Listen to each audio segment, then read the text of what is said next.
Thanks for joining us. Please introduce yourself to our audience. My name is Lisa Joy Rosner, and I'm the Senior Vice President of Brand, Digital, Customer, Sports, Industry, and Sales Enablement at Oracle. Well, we are so grateful to have you, Lisa.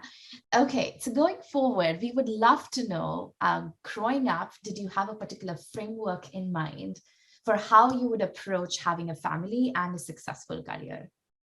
You know, it's interesting. That's such a profound question because I was raised very differently from the home that I've created. I was raised in an extremely Orthodox Jewish family where the women were home with the kids and the men worked. And I did see my father be very, very passionate about his work and work really hard. But I also had an uncle, my aunt's husband, whose sister was a very successful businesswoman. She launched one of the first, this is so funny, the first female deodorants, like a deodorant specifically for women called Secret. And I remember seeing Auntie Paula do this and thinking, women can work. I also have a cousin who we recently lost, who was the science editor for Newsweek. She was one of the first female journalists to be working in STEM. She was ahead of her time. And so on one hand, I had this extremely traditional upbringing, but I was surrounded by these really ambitious women. And one of the things that occurred to me was I want to do things differently. But I can't say that I knew how I was going to do them differently. I just knew that I wanted to do things differently.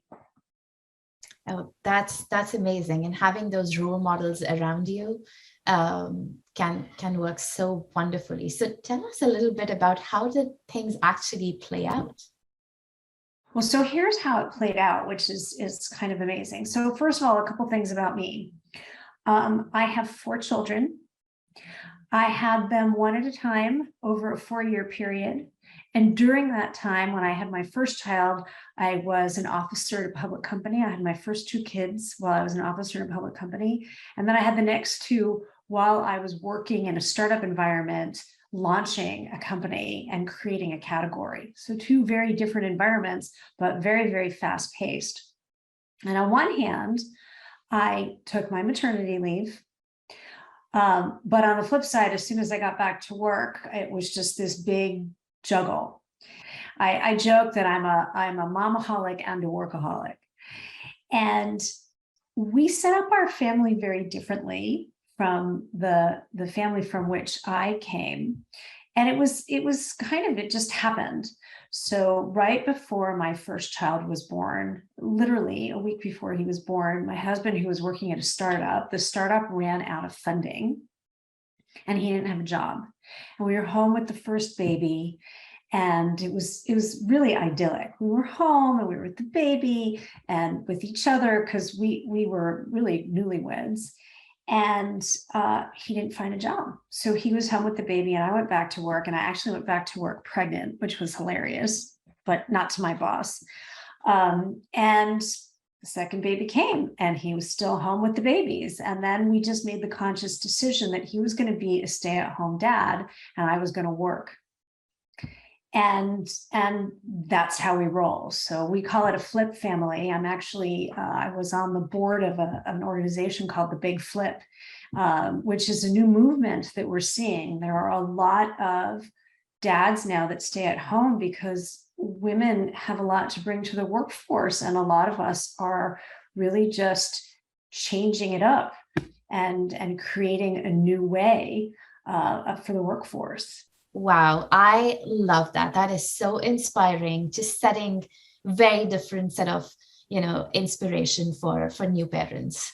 Well, I have a very funny story for you. So we did this. And when I first met my husband, I had been traveling a lot. So I had literally millions of frequent flyer miles. And so I would just take the whole family with me on my business trips because I was always nursing a baby. I nursed my son all through my pregnancy with my daughter, which was crazy. But I would just take the family on the road with me. I'm a marketer. And so marketers have to be out there. I've done a ton of public speaking and, launching companies and being at events. And so I just take the whole family in tow with me. And that's what we did. And so when my second child, my child, Dina, was about 2.5, we were in New York, where I'm from, actually, for a conference. And she said to me, Mom, I want to see Grandpa. And I said, all right, well, I'm going to have to check what time he's done with work and we can figure out when you can see Grandpa. And she looked at me and she said, Mommy, men work? I had no idea that men could work.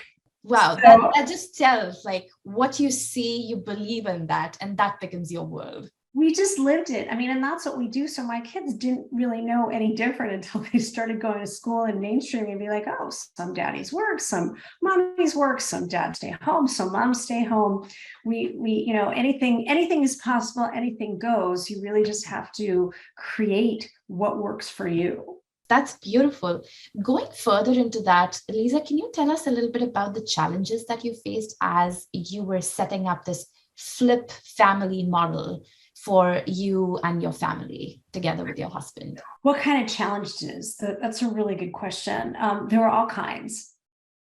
First of all, it's funny, I kept my maiden name, and my poor husband a lot of times gets called Mr. Rosner. He gets called Mr. Rosner more often than I get called Mrs. Berg. Well, for starters, at home, we really had to figure out the balance. Who does what? How do we do it? And instead of actually dividing the responsibilities, we shared them. So, there were certain things that he did. He did the food shopping, I did the laundry, I paid the bills, he did the taxes. But we had to get into a rhythm of understanding the dynamic between us. And I think that this applies to a flip family or a family where both parents work. You have to figure out how to be a team, which things each one of you does and which things you share. One of the stories I like to tell, so I'm Jewish, and we celebrate Shabbat, and every Friday I bake challah, this delicious bread. It's big and fluffy, it's braided. And I've always structured my professional life that I can have a window to make the dough. So I make the dough, and then my husband braids it and bakes it. And my kids call it mommy daddy teamwork. And when you talk about challenges, it's really about the teamwork, about making the conscious decision of how to be a team, whatever your family setup is, whatever the configuration is, you're together, you're apart, different kinds of family setups. The name of the game is teamwork. Profound words there. Thank you so much for sharing that. We would love to know, Lisa, what is that one thing that you wish that you had known earlier? One of the things that I learned over the years is that it's okay to be very, very dedicated to work, but the most important thing is your family. Because employers will take and take and take, and the more you give, the more they'll take. And at the end of the day, the most important thing is your family. I have had situations before Zoom, there were times where I would be on a call being interviewed by the Wall Street Journal and frosting cupcakes, or on a board meeting late at night with an international company and sewing my son's costume. And now with Zoom, you can't do that quite as much. You can't parallel process, but there are times where you have to take the board meeting. There are times when you have to take the meeting. But one of the things I learned is that you really have to pause and ask yourself, can this wait till tomorrow? Can this wait till next week? What will happen if I don't finish this today? Can I finish it tomorrow? What will happen to me if I don't get a full night's sleep? I won't be able to be there for my children or for my job. And it goes back to that word of boundaries. So what I've learned over the years is that it's important to do your job and be present and do a great job. But when you're going to make a sacrifice, make the sacrifice for your children. Find a way to do what you need to do for your family, because that time is fleeting. And then the other thing I will say is one of the things we do at our house is we always eat dinner as a family. It was something I did not grow up with because my dad worked so much. And even though I work a ton, and even when I travel, I dial into dinner with the family because those traditions are the fabric that give children stability. So children, we're humans, we're creatures of habit. So children don't need mom 24 hours a day. They just need focused mom in a repeatable, reliable cadence. And they need mom and dad present when they're there. Lisa, I'm curious to know, when you think back on the moms that you have worked with, that you have managed, what did they do differently, or how did they manage their work in family that made them successful? Some of them are night owls, and some of them are morning people, and some of them are really good at delegating. Right. I think on the flip side, the ones that struggle the most are the ones who try to do everything themselves. So the number one message is to communicate. And I'll go back to what I said earlier, you don't get what you don't ask for. So it's really important to figure out how to parse your time and be present wherever you are in the moment. So if you're on a playground with your kids, be with your kids. If you're in a meeting, be in the meeting, right? And setting up your time so that you can do each thing that you need to do really well, and not trying to do all of them, at the same time. Like, you can't boil the ocean. You've got to make a couple cups of tea a day. And so the moms that do it well, first of all, they ask their partner for help. If they can't do that, then they bring in a third party to help, or they work with family to help. There is nothing wrong for asking for help. They set their boundaries, and they figure out sort of their biorhythms. One of my philosophies, I call it amortizing your balance. I think a lot of people get caught up saying, I have to do all the things, right? I have to be a great mom, which you always have to be, but I have to do all the things for my kids and all the things at work. And I have to also be, in perfect shape. And I have to be a good girlfriend, and I have to be a good wife, like all these different things. And those are not in any particular order, but like our to-do lists are very long. And I think that when people try to do all of the things in one day, like I have to put on all these different hats all day, every day, that's where you fall down. And so my philosophy on amortizing balance is that you spread all these things out over a period of time. It could be a week, it could be a month, it could be a quarter, it could be a year. So would I love to go to yoga every day? Of course I'd love to go to yoga every day. But if I can go to yoga 2 or 3 days a week, that's a win. Do I want to go to every single school thing? I would love to go to every school thing, but I go to the most important things, the really, really meaningful things. I go to parent-teacher conferences, and I go to a play. Some of the minor things, sometimes I go, sometimes I can't go.